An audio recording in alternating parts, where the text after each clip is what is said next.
ตอนนี้เห็นในโฆษณาคือว่าเป็นโครงการที่ร่วมมือกับทางอพาร์ตเมนต์ทุกคนน่าจะเป็นอพาร์ตเมนต์หรือโรงแรมบ่สบายดีกันเบิดสู่ผู้สุคนกับบรรยากาศเสาร์วันอาทิตย์เนาะตอนนี้เวลาประมาณ 10 โมงตอนนี้เราอยู่ที่ถนนกำแพงเมืองเขตบ้านเวียงเจริญถาดดวงเนื้อทุกคน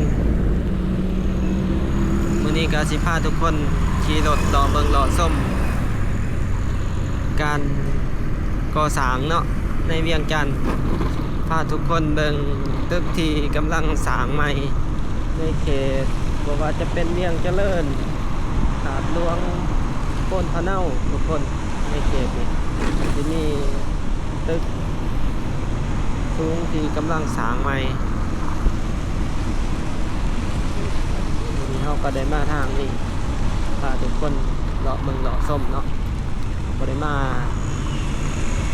าถ่ายในเขตนี้ให้ทุกคนเบิ่งโดนล่ะ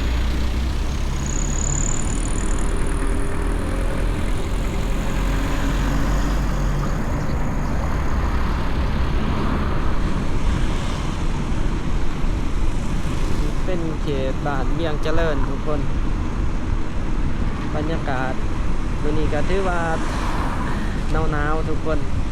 หนาวอากาศประมาณ22องศาเมื่อวานนี้ก็ถือว่าฝนตกเนาะเขาไปไหนนี่มีการสร้างตึกแต่ว่าในเขตนี้ก็มีการก่อสร้างโรงแรมกันหลายบอนเติบถนนเส้น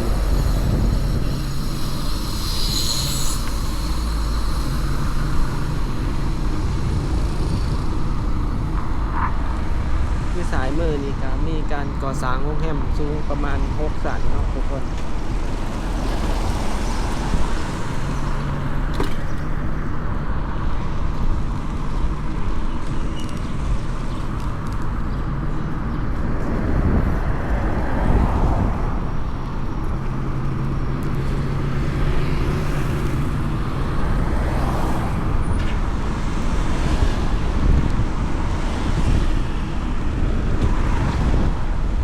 ทุกคนเขาไปเวียงเจริญทางหอมทางหนาทุกคนเดี่ยวครัวเขาไปเขาไปโดนแหละเนาะเขาไปจนก่อนเห็นเขาเจ้าก่อสร้างหลายๆอย่าง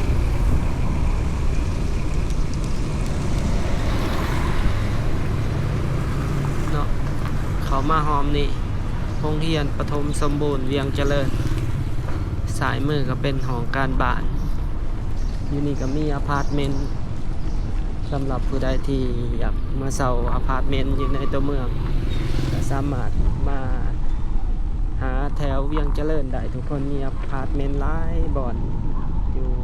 เวียงเจริญถาดดวงเนื้อถาดดวงกลางเพชรลิ้นจือ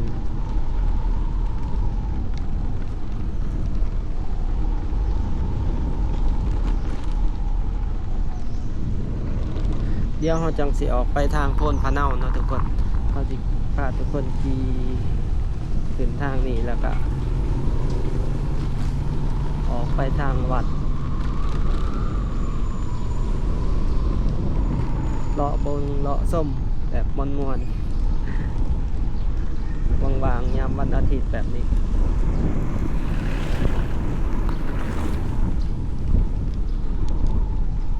เขตนี้มันเป็นเล่นเนาะแต่ก่อนมันเป็นเล่นเป็นบึ้งแถวนี้เขาจะมาอยู่เขาจะก็ได้ทมขึ้นแถวนี้เพราะว่าแต่ก่อนมันจะเป็นน้ำท่วมเพราะว่ามันเป็นบึ้งเด้แต่ก่อนมันเป็นบึ้งเป็นเล่น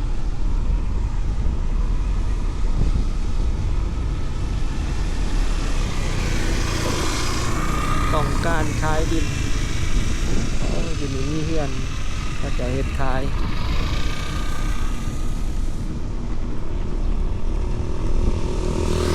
บ่อนี้เป็นดินว่างเขาเจ้ากำลังถมโดนๆได้มาเท่านึงเลย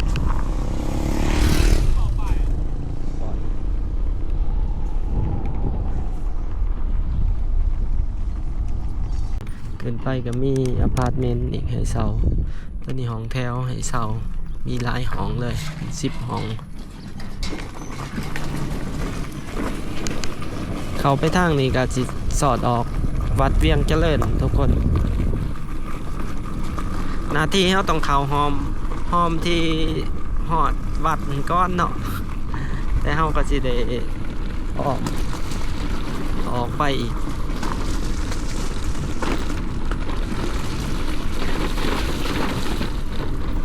แถวนี้ยังเป็นเลนอยู่เลยยังหาเห็ดหาหอยได้อยู่เดี๋ยวนี้บอลหาเห็ดหาหอยกันน้อยลงละเขาจะทมเป็นบ้านเป็นเมืองเบิดละแต่เขาสิขี่สอดออกทางวัด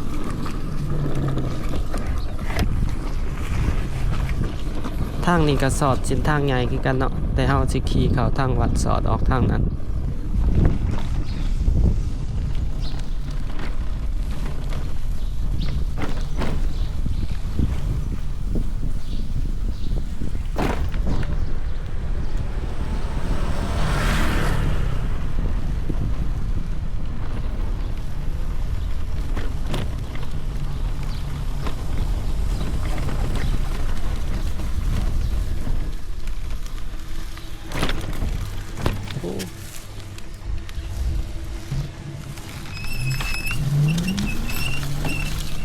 เดี๋ยวขี่ขึ้นไปเบิ่งทางสายก่อนทุกคนเด็ก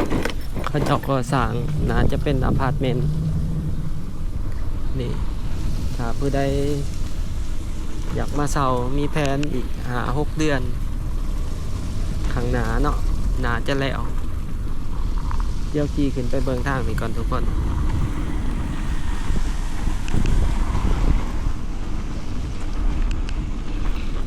โอ้เพื่อนหลังไงงามขนาดนี่เนาะเป็นอพาร์ตเมนต์ทุกคนน่าจะเป็นอพาร์ตเมนต์หรือโรงแรมบ่เดี๋ยวเราก็สิโค้งกลับ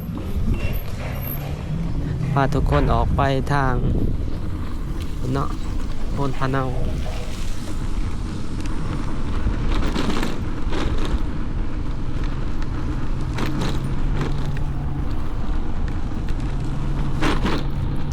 วัดเวียงเจริญที่เฮามาเมื่อกี้ทุกคนที่เฮาขี่ออกมาเมื่อกี้เห็นเนาะเฮาก็สิออกจากนี้ไปทางโพนพะเนา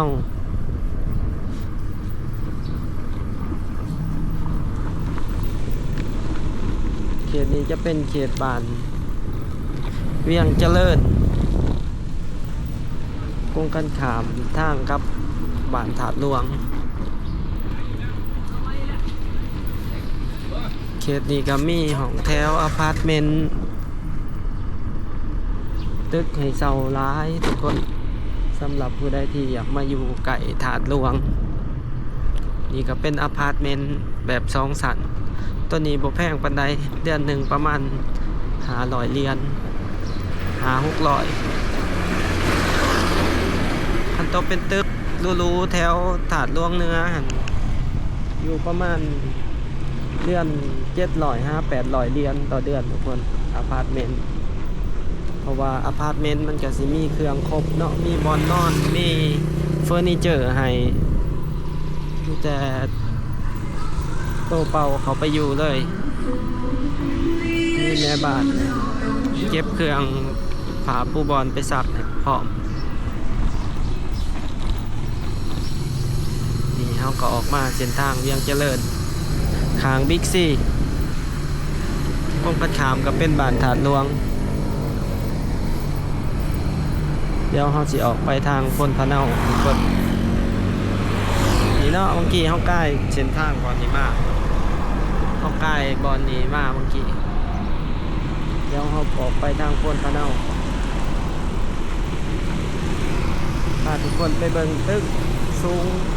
20 ปลาย3เลยแถวโพนพะเนาเดี๋ยวไปเบิ่งกันจะสิเป็นสี่แยกไฟแดงโพนเข่งทุกคนเข้ากับสิพาทุกคนเลี้ยวขวาทีนี้ก็ถือว่าอากาศดีเย็นสบาย าทุกคนเหลี่ยวทัวเนาะ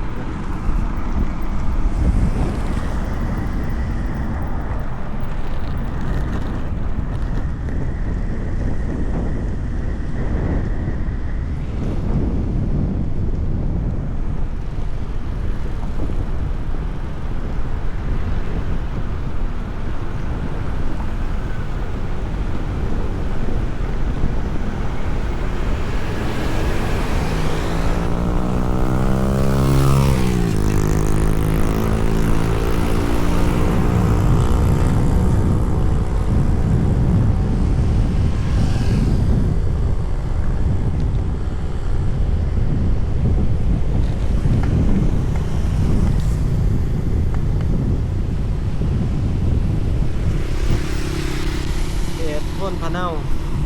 บอลนี่เส้นทางไกลซ้อนพรหมวิหารแล้วสิพาทุกคนเขามาเบิ่งตึกนี่ทุกคนตึกท่องเที่ยววัฒนธรรมลาว 1,080 เหรียญต่อตารางเมตร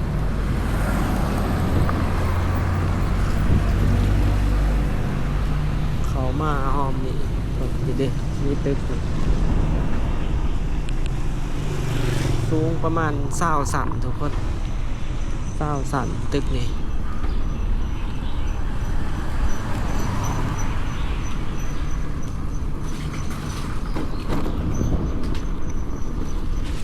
เขตนี้ก็มีการก่อสร้างเกี่ยวกับอสังหาริมทรัพย์นี่หลายได้ทุกคนโอ้นี่ตึกสูง20 สั่นตัวนี้เห็นในโฆษณาคือว่าเป็นโครงการที่ร่วมมือกับทางกองทัพเนาะทางกองทัพ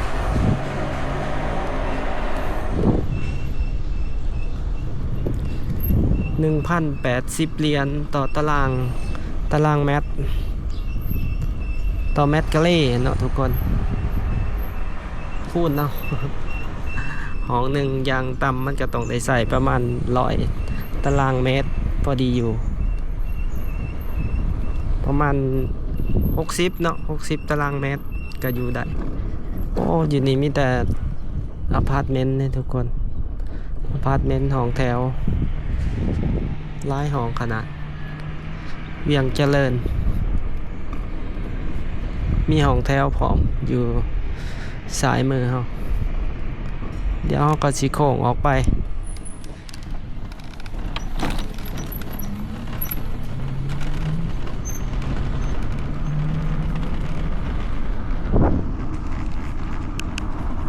ถือว่าตึกนี่ก็เป็นตึกสูงที่สุดในย่านนี่แหละเนาะสำหรับอยู่ในเขตพ้นพะเนาถาดหลวงนี่ก็ถือว่าตึกนี้ห้องจากตึกราชวงศ์ทางหน้าเฮาความสูง20 สั่น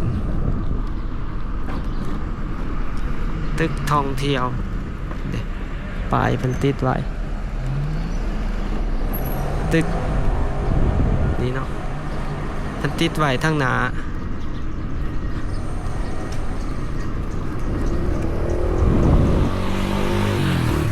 เดี๋ยวออกไป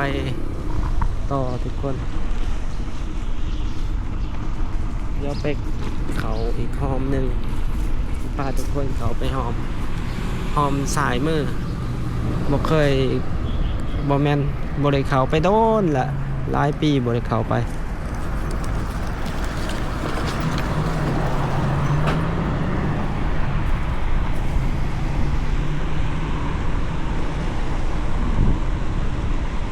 บรรยากาศ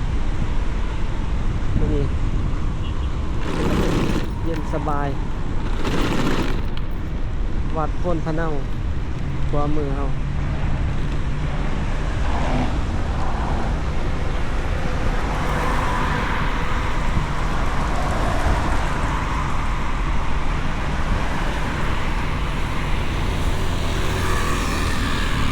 โอ้ตึกนี่สายมือเขาจะเริ่มก่อสร้างแล้วทุกคนหลังจากตึกนี่ห่างมาดนตึกนี่ถือว่า สร้างมา7-8 ปีก่อนที่ว่ายุดสงักไปตอนนี้เขาจะเริ่มสร้างแล้วเดี๋ยวไปเบิ่งกันทางเขาภัตตาคารดาวเวียงนี่อยู่ทางเขาภัตตาคารดาวเวียงเนาะเดี๋ยวเขาไปเบิ่งกันอยู่หอมสายมือเขา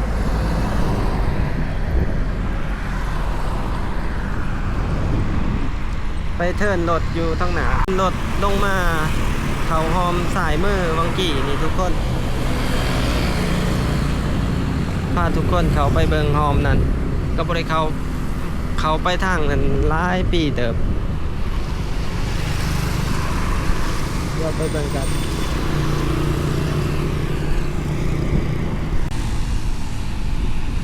โอ้ทุกคนสายมือ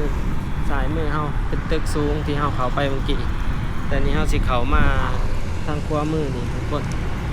พามาเบิ่งตึกนี้เนาะเบิ่งแม่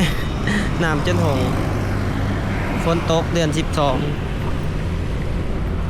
ฝนตกเดือน12บ่ธรรมดาบ่ตกหน่อยอีกได้บ้านนี่ตกจนเปียกนี่ตึกตัวนี้เขาจะเริ่มเฮ็ดละหลังจากปะห่างไว้เป็น 4-5 ปีตอนนี้มีคนมาเฮ็ดต่อละ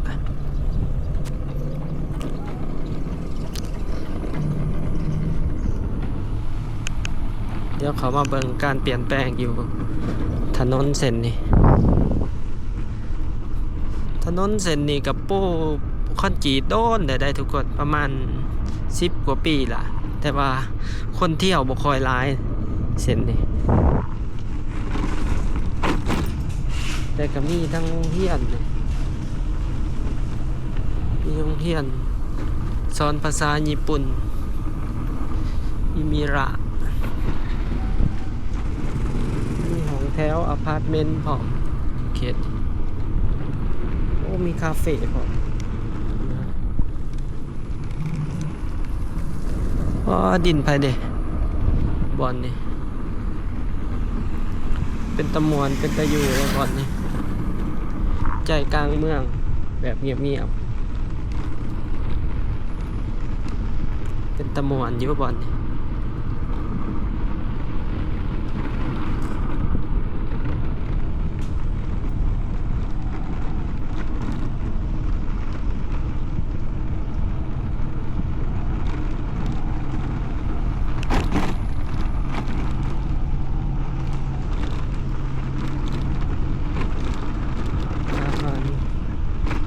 มีอาหารตูพร้อมอยู่ทั้งหน้าเฮาก็เป็นภัตตาคารดาวเวียงทุกคนเขตนี้ก็เป็นบ้านพ้นพะเนาติดกับบ้านจอมมณีใต้จอมมณีกลางเขตนี้ทั้งหน้าเฮาก็เป็นภัตตาคารจัดงานดอง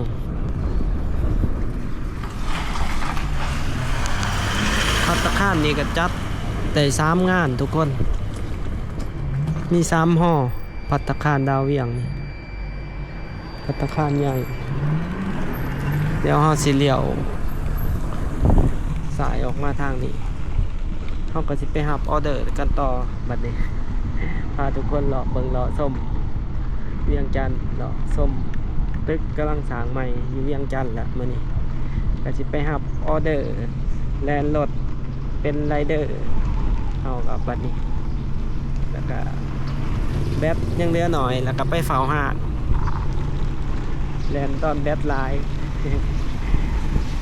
แลนตอนเช้ากับแลนตอนกลางคืนทุกคนแลนมือละหน่อยพอได้เงินซื้อของกิน